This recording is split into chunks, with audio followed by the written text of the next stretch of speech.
Hi everyone, this is Jason Brack of Wall Street for Main Street. Welcome back to another Wall Street for Main Street podcast interview. Instead of doing a normal interview with a special guest or something like that, Mo Wood and I just decided we wanted to do a market discussion, a update on some of the market news and some of the things we're seeing right now. We've gotten feedback from listeners. We know that you guys like these types of unique insights. And for future reference, this is the type of stuff you'll get even more in-depth analysis and stuff if you pay for investor education, financial education, or consulting work that we do. We just want to give you a preview of the type of stuff that we can provide for our paid consulting clients. All right, Jason. So I want to start out this podcast by talking about volatility, especially in the market in general. If you look at the S&P 500, which is hovering over or around 2,000, and we look at the Dow, which is hovering around 17,100, and pretty much ever since the Federal Reserve bailed out the banks and implemented the QE, we haven't seen any major correction like we saw in the gold and silver market, where silver went from 48 and went all the way down to low at $18, $19, and then you look at gold, which went up every year for the past 12 years until 2012, had a positive return, and then we saw a major correction from 1900 all the way as low as 1200. So we look at the market, and we're not seeing any of that right now, and a lot of that has to do with the Federal Reserve, and quite honestly, they're manipulating the markets. They're pumping cheap dollars into the market, trying to keep it propped up, and try to make people believe that there's actually a recovery in the market when there's not really much of a recovery if you look at the other numbers out there. Yeah, Mo, and it's not just the Federal Reserve. It's all global central banks. So they're all pumping liquidity in. They're all trying to offer, almost all of them are trying to offer discounted interest rates. I was speaking with hedge fund manager Dave Scarica a couple days ago, and after the ECB announcements and things like that's one of the major news stories in the last week that's happened. The ECB's version of quantitative easing. It's not the full one like what the Federal Reserve has been doing, but the Federal Reserve has given a humongous amount of backdoor bailouts. The Ron Paul edit, it was over $16 trillion. There's humongous amounts of currency swaps. We reported on this for a while now, Mo. It's near unlimited or unlimited amounts of currency swaps between like the U.S. and Japan, the U.S. and Europe. And then, Mo, when you see these bilateral trade agreements announced where people are trying to get out of the dollar for trade settlement, trying to get out of SWIFT, trying to get out of the petrodollar, you see in the press release announcements, so when Russia and China do a deal, or Russia and another country do a deal, or China and another country announce a bilateral trade agreement, there's currency swaps in there too.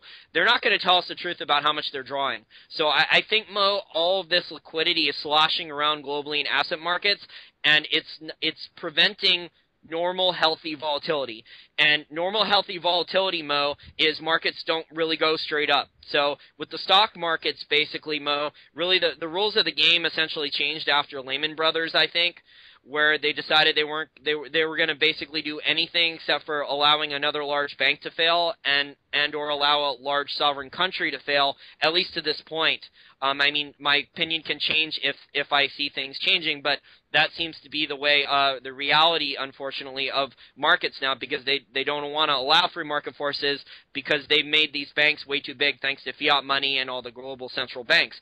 But in terms of the volatility, Mo, I mean, there should have been a correction in the at least a decent-sized correction in the bond market, and it hasn't. I mean, we had that 3%. That spiked to over 3% last year, and it looked like we were going to have a correction, and it didn't. And then, we had after QE1 and QE2, and we had very brief corrections in the stock market, and then it threw a taper tantrums then, and then we went right back to, the Fed went right back to giving the market, easy money and right back up. So we haven't had a real volatility, and I think that goes, Mo, to exactly your point there of manipulated markets, because the Keynesians, the people in power, they're scared of allowing the markets to drop because the politicians will be voted out of office. And one of the reasons for that is there's a lot of Americans out there, Mo, who have 401ks or IRAs, who have bond funds or stock mutual funds, and they don't know that much about business or investing. So they trust, unfortunately, a lot of the people in power still. And they see, like, the earnings reports for they might not even look at the earnings reports for a company, and they won't know that the company didn't grow revenues, but that, you know, they took out all this artificially cheap debt and bought back their stock, and that's what moved the stock price higher.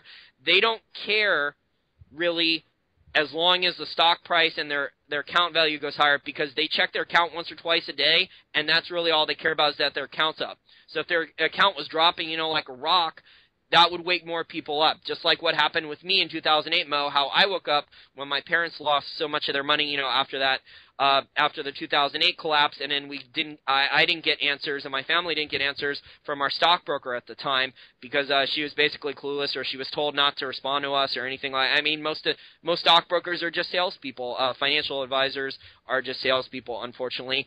And you know, we just have so many problems in society, Mo, at all levels. And it's all about the incorrect incentives. There's just disincentives. So you talked about market manipulation and money printing, Mo. The incentives are there, unfortunately, where it's basically perverse to the point where if the politicians and the central banks don't print money, they're screwing over their own careers, because they'll be voted out or fired or changed. And that, you know, if they do print the money right, they're not getting any penalties for it right now. They can have a nice long career, like as a politician. They can get a lot of lobbyist money. They can get a lot of land or offshore bank accounts. You have a situation where, like, Barack Obama's net worth as president, it went from under $1 million, I believe, when he was just a senator, and he's not even done with both of his terms yet, and he's already worth over $12 million. And that's only the money we know about. That's not even the offshore accounts or all the other things, the $250,000 plus speaking fees he's going to get when he's done with his presidency and things like that.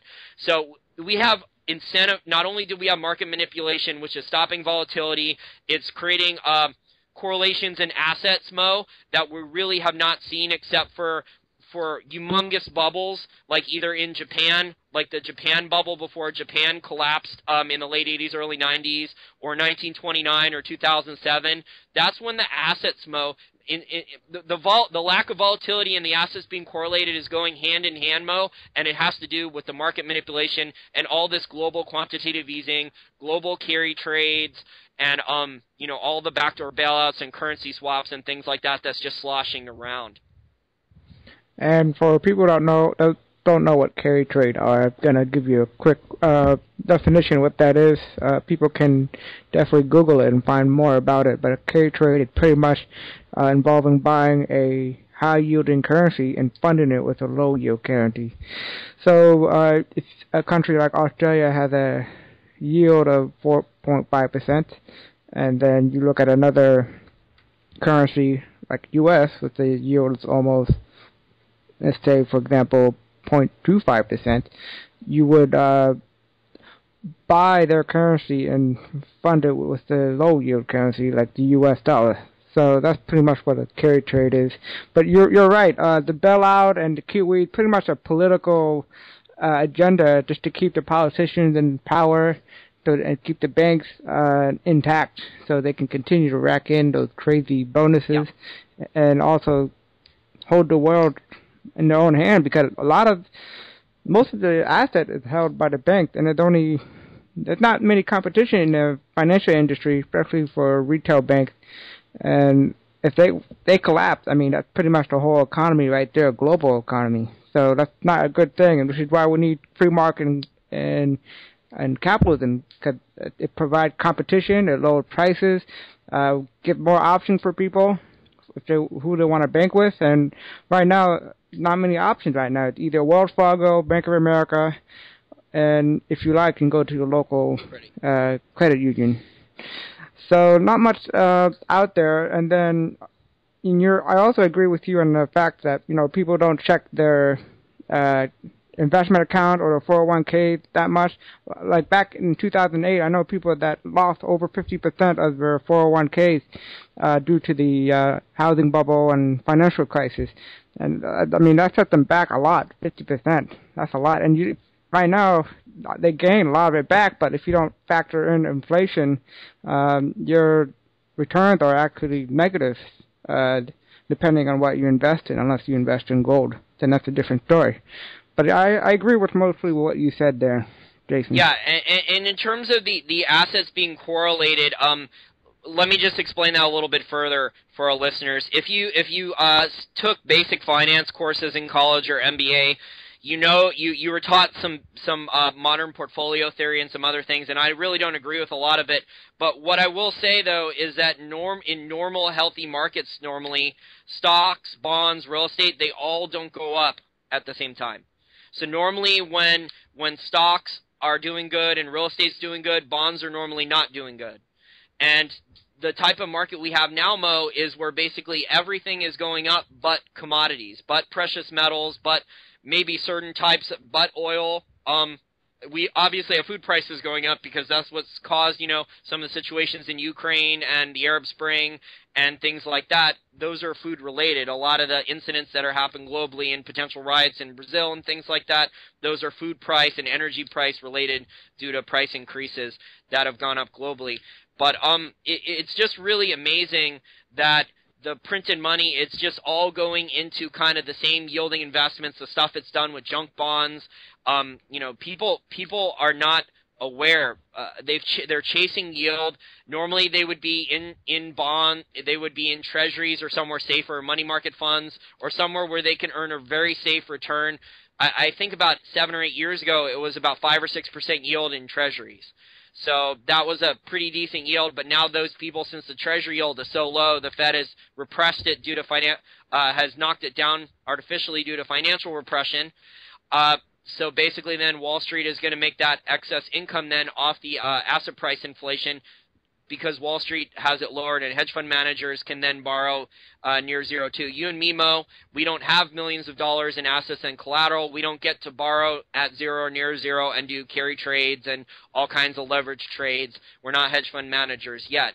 So this unfortunately, Mo, like going back through financial history though, I mean, obviously I'm on record as saying I think the asset prices we are in a crack-up boom in asset markets, and I think we're in the early stages. I think that the asset prices could go quite a bit higher before they either crash or there's currency crisis or something like that. And we've said this in interviews for 2 years now. We did a video called "The Market Will Not Crash" 2 years ago, I think, right?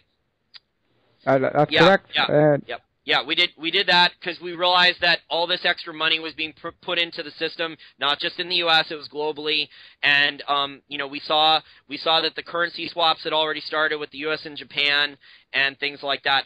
But in terms of financial history, I mean, like prior to 1929, asset markets, there was not a humongous amount of volatility, and there was a humongous credit boom in the 20s.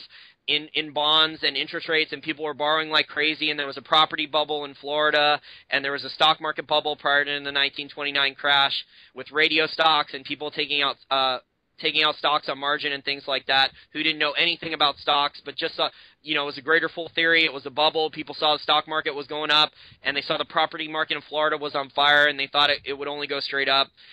We saw the same type of behavior in 2007. We saw the same type of behavior in Japan before it collapsed.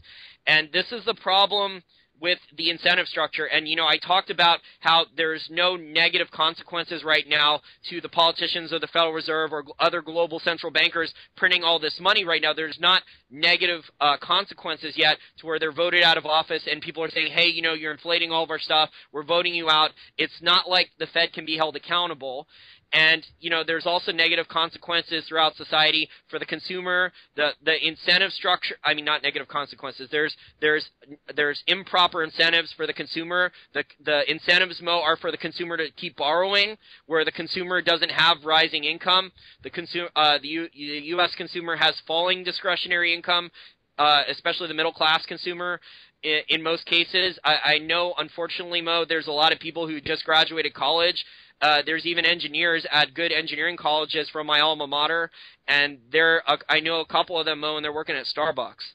So these are people with either graduate degrees or undergraduate degrees and strong engineering backgrounds, math and science, right? They did well in college, and they're working at Starbucks now. And I think we mentioned this before. I think that the statistics out there that 80% of college graduates from 2014, 2013 are unable to find a full-time job. Yep. And this is an incentive problem here because they're trying to trick people into continuing to take debt on. So trying to, offering people very cheap interest rates or no money down, low interest loans for the like a balloon rate kind of what there was, on housing prior to 2007 with the teaser rates and the Alt-A's and the option arms. They have those same type of subprime loans now on cars. There's going to be a lot of repossessions. Mo, you can probably go down to the car dealership and get a new car, like a Ford or a GM, pick out which car you want. Although with GM, with all the recalls, I don't know if that's a smart idea, but I'm saying you could pick out a luxury GM car, right, and just put your name on the dotted line, not put any money down and drive away with the car that day. And a lot of those cars are going to end up back on the market in a year or two. And they're probably going to be like repossessed, and the used car market's going to be flooded with basically fairly new cars. And then you're seeing the student loan stuff. You're seeing all these kids, and you quoted the statistics, Mo. And these kids are working. They're getting degrees in. Some of them are even math and science now, and they're not able to get jobs. I mean, I know people now with math and science degrees who are not able to get good jobs now. So it's not, in the past, Mo, it was people, who had the wrong major who couldn't get jobs even a couple years ago. But now it's starting to be almost everyone who can't get a full-time job in any of their field, and, they're settling for a bartender or a server or Starbucks or whatever 2 or 3 part-time jobs they can get. And that's in the D.C. metro area, which has one of the lowest unemployment rates in the whole country. Yeah, a lot of them are still living with their parents, too, because they can't afford to live on their own. It's not a good sign at all. And it just tells you how bad the economy is in this country. And even in Japan, but despite what people say, they're saying that the recovery is heading in the right direction. Well, I don't know if people saw today that their macro data came out, and they were all revised downwards. The trade balance missed, worse in 4 months. The GDP, negative 7.1% miss, revised down, worse since the first quarter of 2009. The business spending, CapEx, negative 5.1%, missed, revised down, worse since quarter 2 of 2009. And then consumer spending, negative 5.3%, revised down, worse on record. Well, that's because of the VAT tax, Mo. They put a VAT tax in, and that's because Japan, and we've been saying Japan is kind of, in some instances, it's a preview of what could potentially happen here in the U.S. Japan is basically the Keynesian endgame, where they've lied about the phony inflation statistics. Japan has definitely had inflation, especially on imports and consumer goods. We have listeners to this podcast in Japan who have told me and showed me with pictures how food portion sizes, beers, and other things have dropped. So people are paying the same price, but the amount of beer that they get drops a lot, or it's food and things like that. And their inflation rate, Mo, I think is at a 30-year high, and that's with that's with a government doctored inflation number, government doctored CPI. So I'm wondering what the real inflation rate is. You obviously know their manufacturers are being hurt with the higher energy prices because of the Fukushima accident, and how they've had to import very expensive natural gas like LNG. And, it's just really amazing that their food and energy imports are going through the roof, and their inflation statistics are not really covering that much of it. But this is a global problem. It's not just U.S. or Japan doing it. It's every country doing it. It's even in Europe. It's in China. It's globally, where politicians have just decided that they're underreporting. And I actually wanted to talk about that. I read a book. It was about Google, and you're going to ask me, how does this relate to inflation? So it's a quick story here. It was about Google and the co-founders of Google and what the company was founded on. The book's called In the Plex. And the book talks about one of the co-founders of Google named Sergey Brin. He and his family defected from the Soviet Union. He defected when he was little. His father was a Soviet economist. Mo. And the Soviet Union had a whole bunch of trained economists.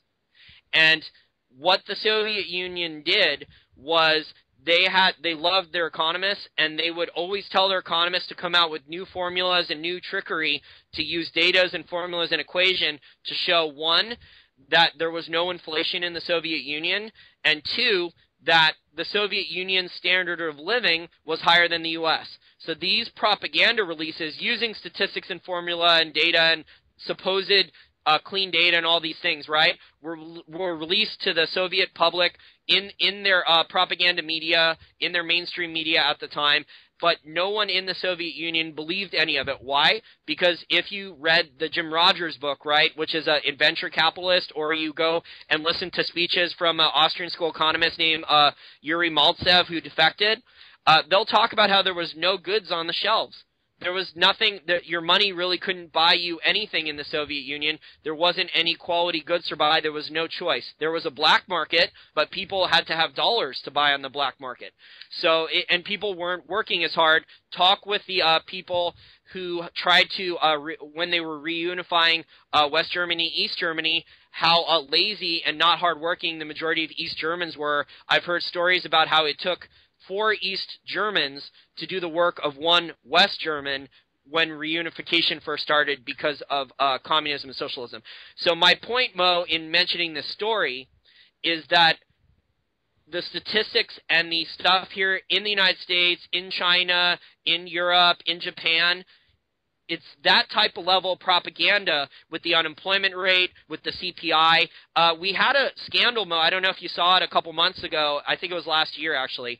It was the New York Post released a story, and they got a whistleblower from the Department of Labor, and he admitted that to help get Obama reelected, they came up with new ways to lie and fix the employment numbers to help Obama.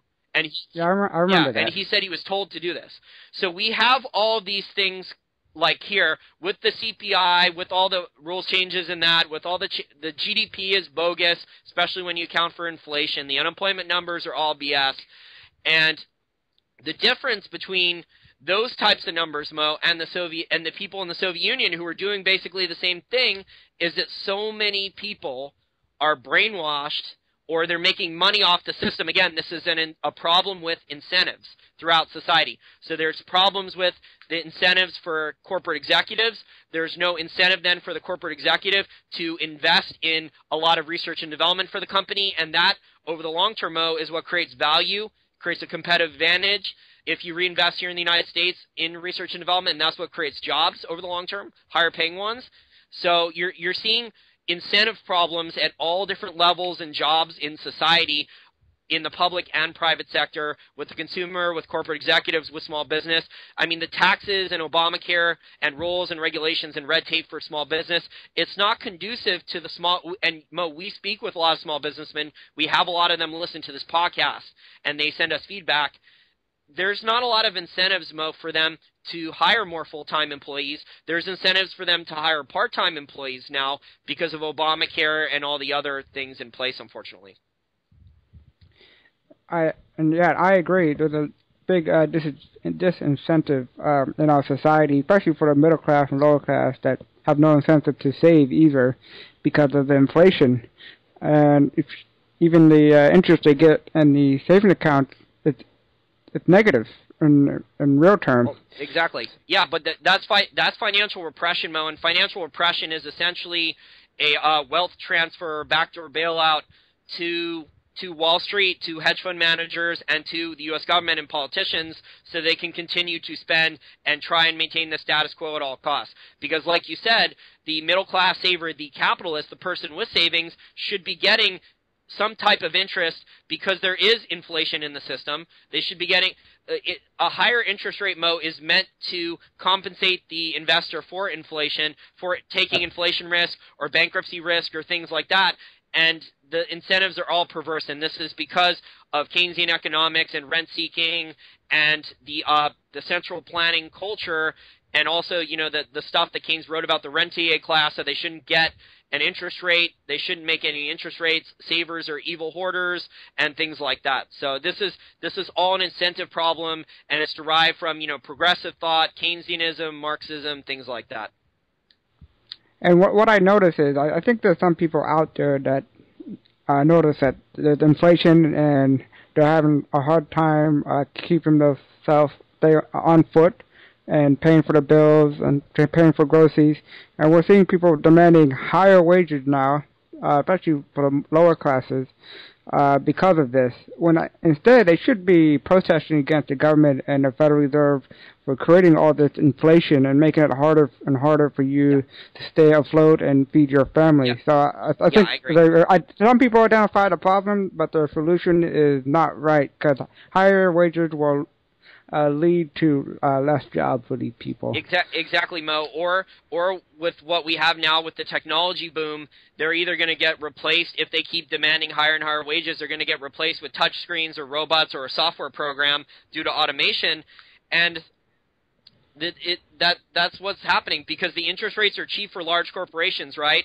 So what's going to stop the large corporation if there's strikes by fast food workers unions or things like that from taking that cheap capital that they can borrow, that you and me can't borrow nearly as cheap, because small business loans it's a pain in the butt to get a small business loan, Mo. You got to basically sign a personal guarantee now that you're risking your house for a small business loan here in the United States, and there's all types of qualification problems just to get one. You talk to small business people, and the large corporations and Wall Street and hedge fund managers and the government don't have problems like that borrowing. They get much lower rates. And the technology here that's coming over the next decade, I mean, we're starting to see some of it now, but it's only going to get worse. And I think you wanted to, before we talk about technology more, I think you wanted to talk about also this fits in with the incentives, because of the suppression of interest rates, we're starting to see the inversions. So we've had the U.S. here. They've put the U.S. government and Congress has put in the wrong incentives to corporations. They claim they want to create jobs here in the U.S., right, Mo? That's what the politicians claim, right? Well, then why are corporate taxes so high? Because if corporate taxes were lower, there would be the incentive then for corporation, and there wasn't Obamacare, and there wasn't as many rules, regulations, and red tape. There would be the incentives then for corporations to invest in the United States, to invest in research and development or new factories or things like this here in the United States, and that would create jobs. So we're seeing the incentive problem, and look where that's leading when you combine that with artificially cheap debt and a high stock price, and then those high corporate taxes, like I mentioned. You're starting to see these inversions now with Tim Hortons and things like that. Right, and I think what you were referring to Tim Horton is when Burger King bought out Tim Horton for $11 billion. It was a leveraged buyout, and a lot of people are claiming that Burger King were doing this so they can move their corporate headquarters to Canada so they can lower their taxes. Of course, they denied it publicly. I mean, no company can admit doing that in public. I think that'll be a PR disaster. Or they'll have to go testify in front of Congress. Congress will lambaste them. They'll have to go do a humongous, nasty public testimony in front of Congress where they get called all kinds of names. So that's probably why they're not doing it. Yeah, but I think this is only the beginning. Yeah, I agree. So to speak, because I think a lot of companies are going to start doing this. They're going to start looking for international companies to buy out and then move their headquarters to that country so they can pay less taxes. I really don't blame them for doing that. I mean, if I was the CEO, I've done the same thing. Yeah. I would try to find ways to find loopholes and pay less taxes so I can protect my bottom line and in a free not have to lay off people. Well, think about this, Mo. In a free market, right? People are always going to look for ways to grow revenues, grow profits, increase profit margins, and cut costs, right? So that's whether or not the U.S. was increasing corporate taxes or not. And if with the U.S., threatening to potentially increase corporate taxes, it's already so high, right? I believe the U.S. has the highest corporate taxes in the world, right? Yeah. And the U.S. also taxes foreign income, which is why corporations are not bringing their capital back to the U.S., because then it'll be double taxed, and then if they pay a dividend on it, it'll be taxed even further. So anyway, though, this is all an incentive problem, and taxes are all about incentives. So if you want something done, if you want a certain behavior done or not done, you should. If you don't want a behavior done, then tax it. And that's what politicians have stupidly done here, where you think they would want more jobs here in the U.S., but then they're taxing businesses so much to the point where the incentives are not properly in place for businesses to want to hire or invest. And in terms of the inversion mode, there's a lot of reasons why I think going forward we're going to see a humongous leveraged buyout merger and acquisition boom, similar to the 1980s when Michael Milken created the junk bond market. I think it's probably going to be even bigger than that. We've already seen evidence, besides just the Tim Hortons deal, we've already seen a lot of big pharmaceutical leverage buyouts and acquisitions. So those companies are not investing as much money into smaller biotech companies because of all the extra rules and regulations and fees and permits and stuff that are required to go through all the different phases of trials for the FDA. So instead, the bigger companies are spending money trying to buy up already profitable other companies. So they're just swallowing up other companies instead of necessarily investing that money into more long-dated research and things like that. And then we've also seen, a number of leveraged buyouts in food companies where we've seen like Hillshire Farms bought out, and we saw the other Smithfield, the pork company. But those were foreign companies buying U.S. companies rather than American companies trying to get out. But I think it's just really interesting, Mo, that the incentives throughout all of society, what the central planning has done is they've set up basically things for corporations to not want to create full-time jobs here in the U.S., many of them, to get out of the U.S., to just buy back their stock and not make long-term investments into actually like organic growth and hiring more employees and investing in research and development and things like that. So it's just really unfortunate because the politicians, say they want something, and in their behavior, it's hypocritical behavior, obviously. Politicians are famous for this. I hate it, Mo. I don't know about you, but I hate people who say one thing and do another. Oh, yeah, definitely. We call them hypocrites. A lot of those out there, especially in D.C. But yeah, I agree with you there. With the manipulation and a lot of the bad policy, monetary and economic policy, they're sending false signals to the economy, and in result, all these businesses, small and corporation, are making the wrong move during times like this. Yep. And speaking of hypocrites, Mo, how about Warren Buffett, who says he should be taxed more and a lot of other people should be taxed more, and then his firm, one of the firms he owns, is helping finance the LBO for Tim Hortons, so he doesn't have to pay taxes as many taxes. Yeah, and his dad was a libertarian and also somewhat of a gold bug too, a big believer in the gold standard. So I don't know how he went 180.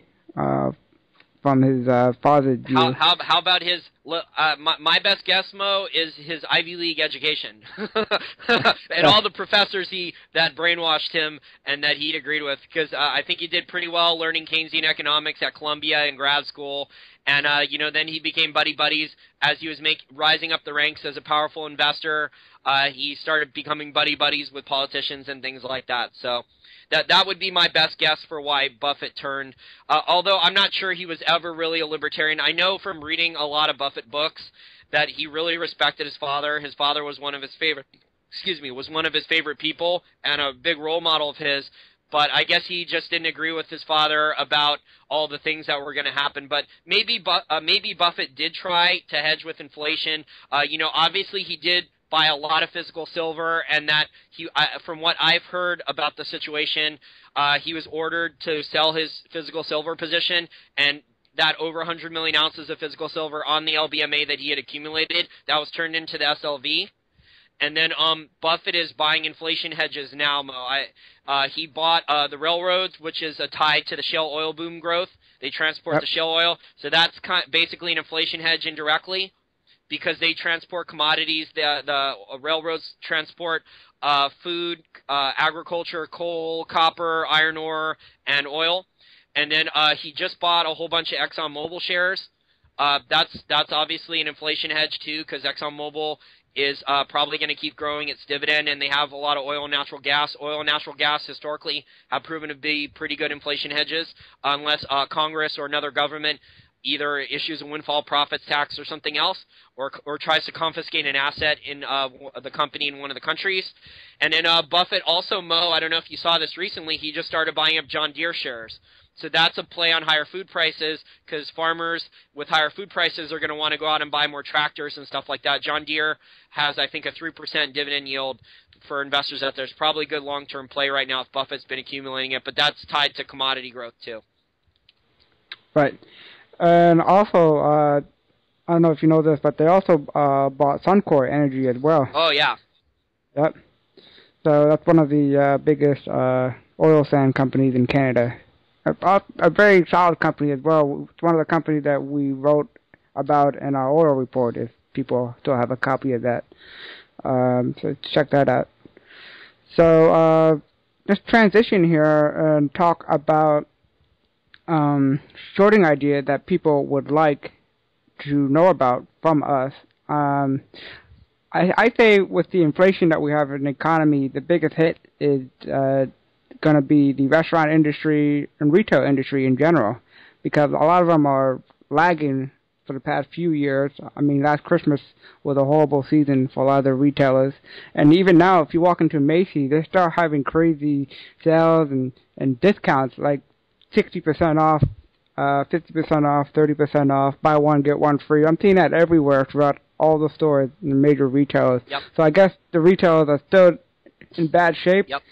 Yeah. And it's not going to improve with the inflation. Yeah, I completely agree, Mo, about I think the best theme, this is a macro theme, but if you go look through the micro and the balance sheets of the companies and in the gimmick sales that they're doing, it supports our macro thesis on this. Shorting the U.S. middle-class consumer and his or hers discretionary income. It's just not there. The data, if you look at the jobs data, most people are lucky if they have a full-time job here in the U.S., and there's a lot of people either who have one part-time job or two or three part-time jobs, and they don't have a lot of discretionary spending. If they do have a couple part-time jobs or a full-time job, they're lucky if they can pay rent, food bill, health care, utilities, maybe a cable bill, and then student loan debt and things like that, or a car payment, and that's about it. They don't have a lot of discretionary spending. So I think the shorting ideas, what I would say is that the other popular shorting ideas, Mo, that I always hear from a lot of shorts are, especially libertarian ones, Austrian school ones, are the banks and the home builders. But what happened after Lehman in 2009 is that instead of all the banks going to zero, you did make a lot of money on the short side initially, but all the banks did not go to zero. They changed the accounting rules for the banks only, the FASB, Federal Accounting Standards Board, right? They were allowed to mark their assets to whatever value they wanted. No other industry is allowed to do that. Any other company that does that is essentially committing basically accounting fraud like Enron. But the banks are allowed to legally do that now here in the U.S., and they'll probably keep changing the rules for the banks. I mean, the banks are getting humongous amount of extra money compared to other corporations. And the other one, popular shorting theme is the home builders. Now, I think the home builders may have a correction, but what Congress did after 2008 is Congress issued special tax credits exemptions to keep propping up the home builders so they all wouldn't go bankrupt. So those were another politicians changing rules and regulations and things like that for desired industries. I don't think, Mo, that the Olive Garden is going to get a bailout. I don't think the Red Lobster is going to get a bailout. I don't think Joseph A. Bank is going to get a bailout. I mean, some of these guys look at and all you have to do as an investor sometimes is just look at the commercials. And how can you make a profit, Mo, if you're giving away buy one get one free suits? I buy three get one free. Or no, buy one get three free. Or yeah. Or at one point for Joseph A. Bank, I think it was buy one get four free. Yep. Yeah. And Olive Garden has but Darden Restaurants is a company I talked about that was going down a lot 2 years ago when it was up a lot higher. That's a company that they're doing right now, like all kinds, especially Olive Garden. They're doing Olive Garden is mediocre at best Italian food. A lot of the Italian food is not made from scratch there. It's frozen. It's made like at a distribution warehouse. It's frozen. It's brought in and reheated.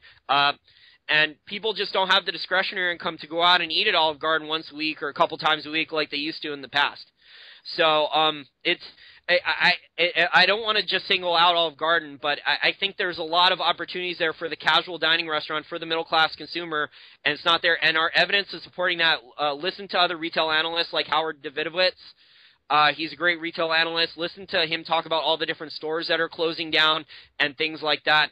The U.S. consumer just does not, the middle-class consumer at least. Now, maybe the high-end people, the rich people, the hedge fund managers' wives and kids and things like that, they have a lot of discretionary income to spend because they're making money off the asset price inflation that has been, the asset price inflation has been going on for a very long time, as Mark Faber said in our interviews that we've interviewed him in. But especially really most since 2009, the asset price inflation has accelerated for a number of reasons. And what I'm noticing from restaurants as well is a lot of them are moving from traditional brick-and-mortar restaurant to the food court style. Like, for example, I noticed at Red Robin now, a lot of them are in the food court where they don't have any servers or anywhere for you to sit. We just can order food and sit down and eat. And same for Phillips Seafood. I noticed that they're in the food court area too. So a lot of them are cutting down their space and also cutting down their labor costs to battle inflation and also lower earnings as well. Yeah, Mo, and another reason for restaurants, what they're being double squeezed. So not only do their customers have no discretionary income or purchasing power gains or wage growth to go eat at the restaurants, but also their input costs are rising. So you have their rent is going up, their electricity bills are going up, their energy costs are going up, their food costs, their input costs are going up, the price of beef has gone up. So their profit margins are in trouble. Their customer base, is, in a lot of cases, it's shrinking. And a lot of these restaurants are built with a lot of debt. And restaurants in general tend to not do very well, even though, the people who maybe are building chain restaurants that are publicly traded have more experience building restaurants than a mom and pop person who said, I make a good pizza or I make a good sandwich or something, let's start a restaurant, right? Who doesn't have business experience building a restaurant before. Normally, statistically, those restaurants fail more than chain restaurants, but still, the chain restaurants are, I think, in a lot of trouble too going forward, and we're seeing evidence of that with the problems with Red Lobster and Olive Garden and things like that. So I don't think they'll get a bailout, Mo, but who knows what's going to happen going forward. But I don't think that they're a favored industry like, the car guys are with the auto workers, like, how GM got a favored bailout, or how the banks got favored bailouts, or how, Goldman Sachs and those guys got, favored bailouts and things like that, or how the home builders got tax credits from Congress. So I don't think that's coming to the U.S. middle-class consumers' discretionary spending for restaurants and retail stores, and I think that's going to be an industry that's going to experience free market forces, where the prices are going to have to their profit margins are going to have to be destroyed maybe to stay in business, because if they raise prices, the consumer's not going to be able to afford them or things like that. Stores are going to have to, at the very minimum, a lot of stores are going to have to close for a lot of these types of companies. Yeah, I agree. Restaurant industry going forward. I mean, restaurant industry is not a political arena compared to the banking industry and the auto industry, where there's a lot of lobbyists and political connection between D.C. and Wall Street, or D.C. and Detroit. Unfortunately, it doesn't have that for the restaurant industry. So the restaurant industry is going to experience free market going forward. And very painful free market forces, yeah. Yeah, very, very painful. And the biggest battle is going to be battling higher input costs and trying to protect their bottom line. Yeah, and one more point there, Mo, to add to our short thesis here. What you can do, besides looking at the financial statements of these restaurant companies, and also reading the annual reports, you can do parking lot indicators. So you can drive to lunch or dinner at some of these restaurants, and Mo, I live at least in one of the richest counties per cap for average family income in the United States, in Fairfax County here in Northern Virginia, around Tyson's Corner. And there's a lot of restaurants that even like 4 or 5 years ago that used to have very busy parking lots at lunch and dinner, and now at lunch and dinner a lot of them are empty. So that's a bad sign that here in a very well-off county. Now there is more competition coming here to this area. There's a lot more non-chain restaurants and top chefs and famous chefs opening up restaurants, and there's a lot of it's very competitive now in terms of new restaurant chains moving in here. But if the economy was really doing so good, wouldn't the consumer be able to afford to go out to some more of these restaurants more often then? So I don't think the parking lot evidence is there that the consumer is doing as good as the government statistics say then, that report consumer confidence and things like that. Yeah, I agree with you. I noticed that as well. It's a certain restaurant. The parking lot's not as big or as packed as it used to be a couple years ago. But if you go to Chipotle, there's still a lot of people still love Chipotle because the food is good and the price is reasonable. Exactly, Mo. Exactly. That's a great point. What I want to say is that the consumer then, in terms of that, has traded down from eating maybe at Olive Garden or Red Lobster. A lot of them have traded down to eating at Chipotle. Or people who used to eat at McDonald's, and now they've seen the documentaries for the food quality of McDonald's, right? McDonald's doesn't cook the food in front of you. The ingredients are questionable. Those people are starting to substitute and trade and eat at Chipotle, and that's why Chipotle has pricing power, and Chipotle has been able to raise prices on their burritos and guacamole and things like that, and it hasn't hurt their customer base. Yep, I agree. Definitely, a lot of people are switching from the fancier restaurant down to a restaurant like Chipotle and Silver Diner as well, which is great because they switched their menu to organic. I don't know if you noticed that. Yeah, I did hear about that, but I haven't been back since they switched their menu to organic. But yeah, that's a growth trend going forward is organic food. As you know, Mo, I wanted to start Organic Farmland Real Estate Investment Trust. Maybe I'll bring that up to Eric Sprott when we go up and see them, see if he wants to write me a check to start that. Be great. Yeah, it's not a bad idea. So we have a couple more minutes, so let's quickly wrap up or do a quick update on the commodity sector. Gold and silver so far, pretty quiet year. Hasn't done much of anything for 2014. No surprise there. I don't think any of us expected a big move this year. I think 2015 could be a different story. We'll see. But for now, gold and silver is still hanging around there. Silver around $19, and gold is around $1,300, I believe. Yep. And also the miners are, especially the exploration and the junior miners, are struggling to hang on. A lot of them have gone bankrupt, and we mentioned this many times before. A lot of them have gone bankrupt, and are off the Toronto Exchange or the American Exchange, which is an indicator of a perfect healthy sector, which is what we want when we have a correction. And this is what we were talking about earlier in our podcast, where the banking and the auto industry don't have that yet, and the market in general don't have that big correction that it needed, because right now they need it because it's very fragile right now. So anyway, let's stay on topic and talk about gold and silver, and what do you expect to happen going forward in 2014? I don't think anything's going to happen go until next year. What do you think? Yeah, it's really tough to say. I mean, the ECB is trying to, because everyone's a Keynesian, which means basically you're a mercantilist, and you're trying to boost your exports by weakening your currency. Seems to me the Europeans are getting pressure from the European manufacturers that the euro was too strong. The European Central Bank was getting pressure from European manufacturers, lobbying them that our euro is too strong to export and things like that, and you're hurting us from a competitive standpoint.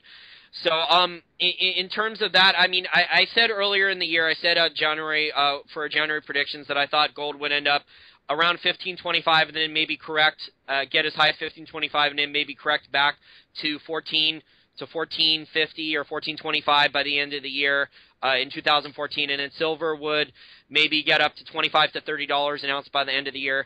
I'm not sure we're going to get to there, Mo, because of the manipulation and the stuff that's happening. I don't know if you saw the CFTC story about J.P. Morgan getting fined for incorrect commitment of trader reports.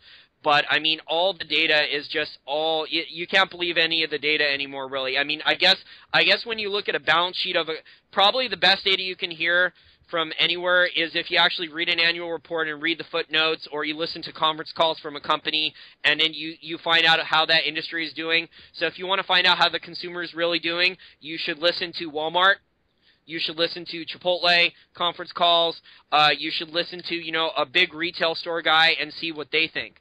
So if they're getting more business, if the consumer's coming in and spending more, and maybe they're paying cash or credit or whatever, then that's going to be how you're going to find out the truth about how the consumer and the economy is really doing, and not the government statistics that are coming out. Because what the Walmart conference calls are saying about the middle-class consumer's discretionary income is completely different than what the government statistics are saying about that stuff. Yeah, and I agree. And do you know that I think 40% of the revenue for Walmart comes from welfare and food stamps? I'm not surprised. But now back to the gold and silver. My point was that even the commitment of traders data, that's BS too. After talking with precious metals hedge fund manager Dave Kranzler and seeing the news story that's come out from the CFTC. I mean, the CFTC hasn't done anything with the gold and silver market manipulation investigation, because there's Goldman Sachs people involved there. And then did you see also that Bart Chilton, who used to come out and say that there was manipulation in the market, he left the CFTC, Mo, and he used to bash high-frequency trading, and now he switched sides and he's a lobbyist for the High-Frequency Trading Association. Talk about a hypocrite. Paid him a lot of money to do it. Money talk. Yeah. Money talk. Yeah. Bullshit walk. Yep. So all the data for the commitment of traders, that's fake, and the CFTC warned J.P. Morgan and gave them a slap on the wrist fine. I think it was $600,000 fine for saying there was hundreds of errors in all these different commitment of traders reports for gold and silver, which is a huge red flag that, just basically J.P. Morgan's been moving the data around just like they do with their accounting now, and saying whatever they want data to report instead of the actual truth. So in terms of that, Mo, but I think it goes right back to the miners and the physical market. The price here, maybe we go a little bit lower in the short term, or maybe we go sideways, but this is not sustainable because the miners, so many of the primary silver miners especially, cannot make money with silver below really $22, $23 an ounce. If for every dollar silver goes down, the likelihood of these producing miners either shutting off supply, putting the mine on care and maintenance, and or going bankrupt increases a lot. And when you look at the market in terms of how much demand there is for actual physical silver, there's still a lot of demand. So it's not like demand for physical silver dropped. So at some point, the supply and demand fundamentals, because there is supply issues with mining costs, those are going to be important. Now, in the short term, maybe they're not as important as we think, but in the long term, they will be, because there's just not a lot of $20 an ounce silver left to pull out of the ground. And there's not a lot of gold, below $1,200 an ounce left to pull out of the ground.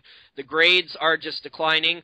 There's good research from Steve St. Angelo at SRS Rocco, and he was talking about how mining costs have risen so much since 2013. Mo, you and I were talking about this a couple weeks ago, right, with the truck tires, with the Caterpillar, the earth movers, how large they are and how much fuel they consume and how expensive it is to buy new tires and things like that. I mean, these things are very inefficient pieces of equipment. They burn through diesel like crazy. The amount of diesel usage for gold and silver mining, I think, has gone up 5-fold, required to mine 1 ounce of gold since 2003.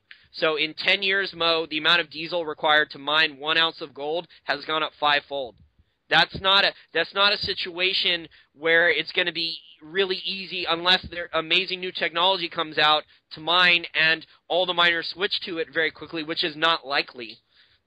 The odds then of miners being able to drastically cut costs too much anymore going forward without shutting off mines, without going bankrupt, is extremely low.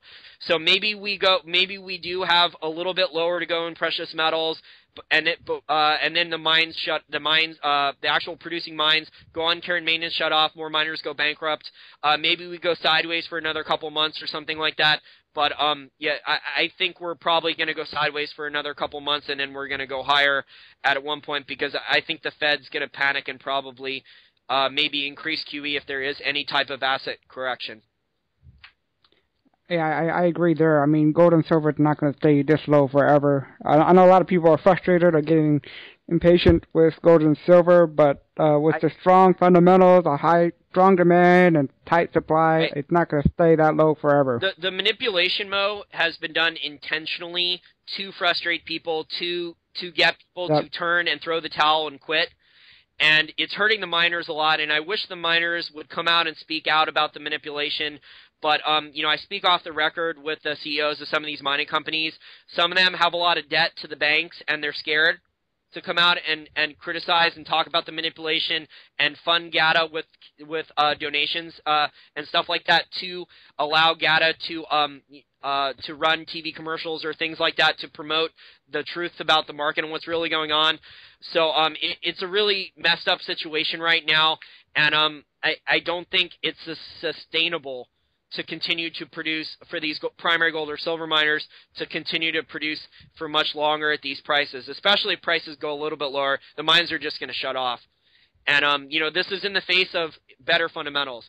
And, you know, people in the West, Mo, whereas people in the East are more disciplined about buying physical precious metal, when the price drops, normally people in the East tend to be more willing to buy it than people in the West. People in the West, Mo, tend to be trend traders. So they tend to be Johnny-come-latelys, like they chase the housing bubble higher, they chase tech stocks higher. They tend to not be good value investors and contrarians. People in the East tend to be more disciplined, at least about buying precious metals from a value investor standpoint. I know the Chinese are really good at being value investors for all commodities. They're very astute sector rotation and stuff like that.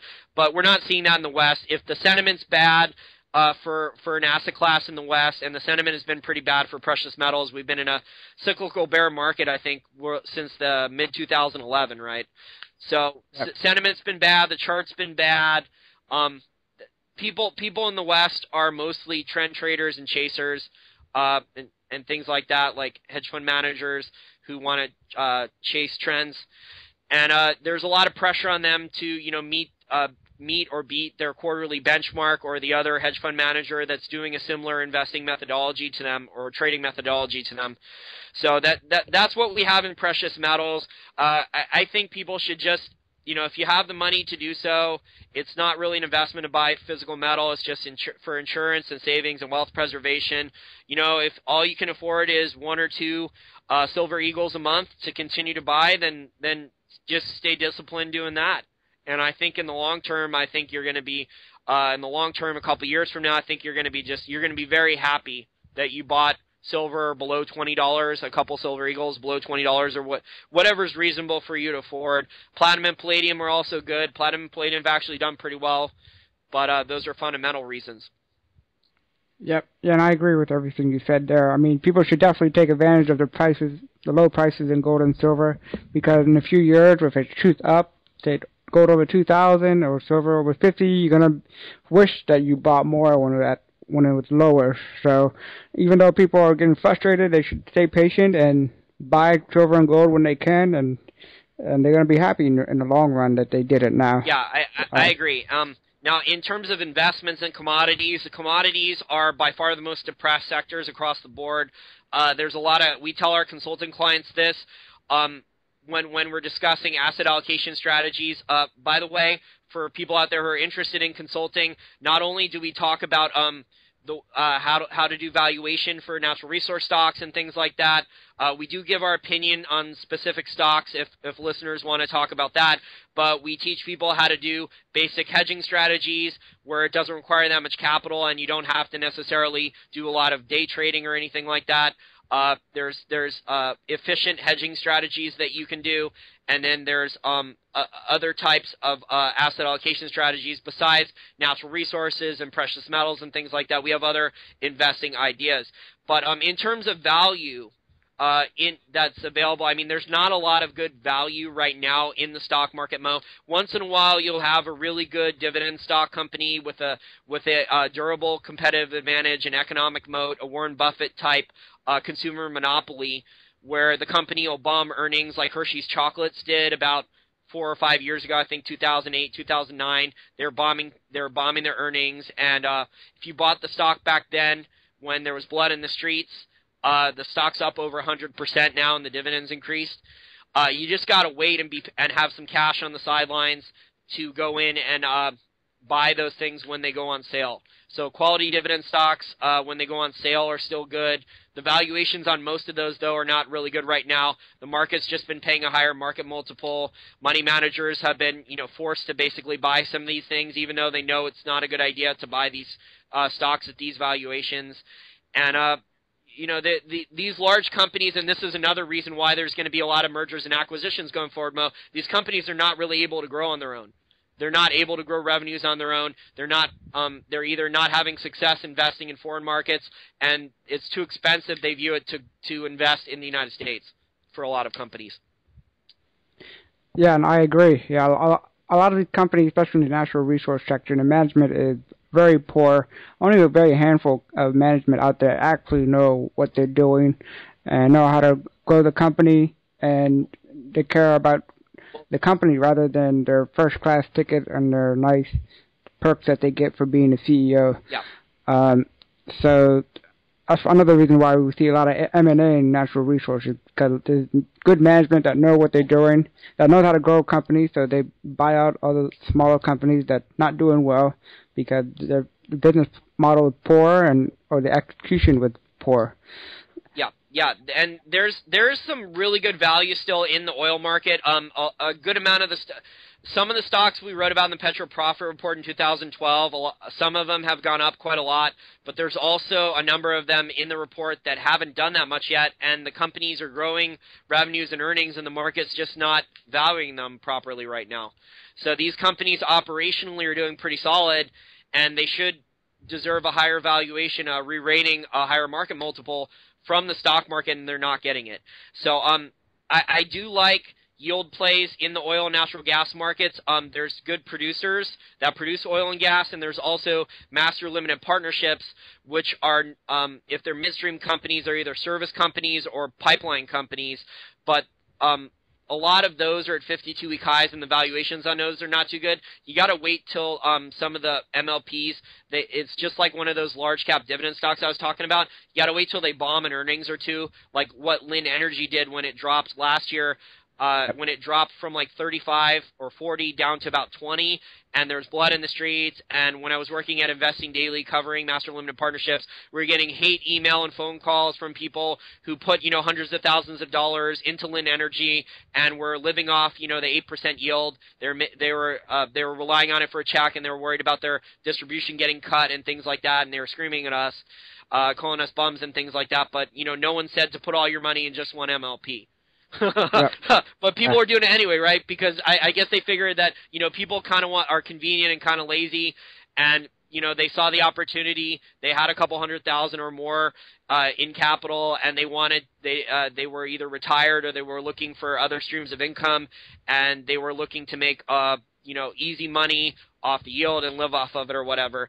And that's a risky way to invest because you're concentrating too much of your portfolio, especially when you have if you have that much capital, if you have over a couple $100,000, if you have a couple $1 million, Mo, you probably, and you need to live off that money, you need yield coming in, you probably shouldn't be putting, unless you're trying to start your own business or something like that, and you're going to spend all your time working on your business, you probably shouldn't be putting all of your money into one or two investments or something. It's probably not a good idea. Yeah, definitely. I don't recommend putting all your eggs in one basket if you have a lot of capital. Not a very good idea. Yeah. A lot of people have done that before the 2008 crisis, mostly putting it into the real estate market, and bad things happened to them.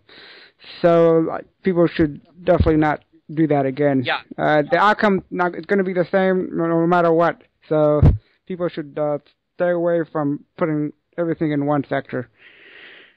So, Jason, let's wrap up our podcast. We talked about the central banks, QE, lack of volatility in the market, the correlation we see between assets and the market, and then we also talked about over-leveraged buyout, Tim Horton, and then we also talked about commodities as well. So before we close this podcast, do you have any final thoughts? Yeah, in the real economy, Mo, we have a as you know, Mo, my thesis is worsening stagflation in the real economy in the United States. Silicon Valley's doing well, Wall Street's doing well, DC's doing well, or at least the government people in DC and the lobbyists are doing well. The shale oil boom people are doing well, large corporations are doing well, but the majority of people in the United States are not doing well. Middle-class consumers not doing well. They're getting squeezed. They're having a tough time finding a full-time job that pays well, where they have discretionary spending and they can go out and or save that money or invest it or even consume that much with it. That they don't have the budget for that much discretionary spending. But then you have the technology markets, which are, despite we're going to have Alex Daly. I'm going to have Alex Daly on this week, I think on Friday, for an interview. We're going to talk about the technology in the real world and how it's doing, and also whether or not technology stocks are in a bubble, and other interesting technology-related questions in our interview. But the technology is offsetting some of this inflation, not all of it, but some of it.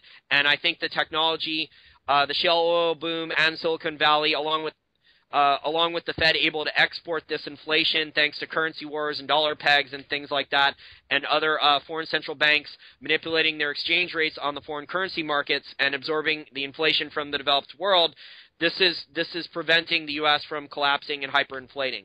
So we have amazing technologies that are occurring right now with robotics and 3D printing and stuff like that. That's very interesting and it's hopeful, but there's not a lot of Americans right now who have the skills that are going to be required to get a good full-time paying job in the future. Unfortunately, with these high technology things, Americans are going to have to study and retrain if they want jobs in those industries going forward. And I think we talked about like the incentive problems and the problems with the data that's all released. And then, like I said, I think inflation, we're starting to see a lot of evidence that inflation is getting worse here in the U.S. Chipotle is raising prices. Hershey's Chocolates is raising prices. So you're seeing companies either cutting portions or raising prices in a large amount of the economy. And we talked about the best value, some of the best values we see right now. The best values in the stock market right now are really in resource stocks. You got to be careful though, either not buy bad balance sheets or companies that are badly managed and are burning through cash or not spending it wisely. And then there's some good small caps either in technology or stuff with reasonable valuations that are interesting. We'll tell our consulting clients about those if they ask. And then there's also good foreign stocks. But the thing is, like, the foreign economies, Mo, a lot of them have set up mercantilist economies. So mercantilist economies could potentially get much worse if the currency wars accelerate or things like that. And that's what we've seen with interest rates rising faster in the developing world than in the developed world. And, when interest rates rise quickly in Asia or Russia or China or India or things like that, we've just seen those economies the last 2 years have enormous problems and their businesses have been hurt pretty badly. So, but from a valuation standpoint, and if you're a long-term investor, those are good valuations right now if you're a longer-term investor and looking to potentially start positions in companies like that. But yeah, it's really interesting right now. We talked about the currency swaps, and I think those are the most important thing. We don't hear those talked about in the mainstream media, not once really. So you have the bilateral trade agreements being established. Countries that are in the G20 are looking to start getting out of the dollar and settling their trade in other things. And we have the currency swaps where there's trillions of dollars in extra liquidity that no one is holding anyone accountable for, sloshing around, and then you have the carry trades and things like that that are helping to fuel this asset price inflation that unfortunately, Mo, we created Wall Street for Main Street. We want to help Main Street. The asset price inflation is not really helping Main Street that much. because, most people on Main Street, they're lucky if they have some money in their 401k or IRA. I think the statistics are it's under $70,000 now for an individual now who's ready for retirement for most Americans, unfortunately, in their 401k or IRA. Yep, and that's all great points, and that's pretty much what we talked about in our podcast. We also talked briefly about the Tim Horton Burger King buyout and how that's only the beginning of leveraged buyout, and how corporations going to look for ways to lower their tax bill by moving their corporate headquarters to other countries like Canada or overseas. And then also we briefly discussed the Japan economy and their most recent GDP numbers, or the macro data numbers that just came out, and how the GDP was revised down to negative 7.1%. And also consumer spending was at a negative 5.3%, I believe, which is the worst on record.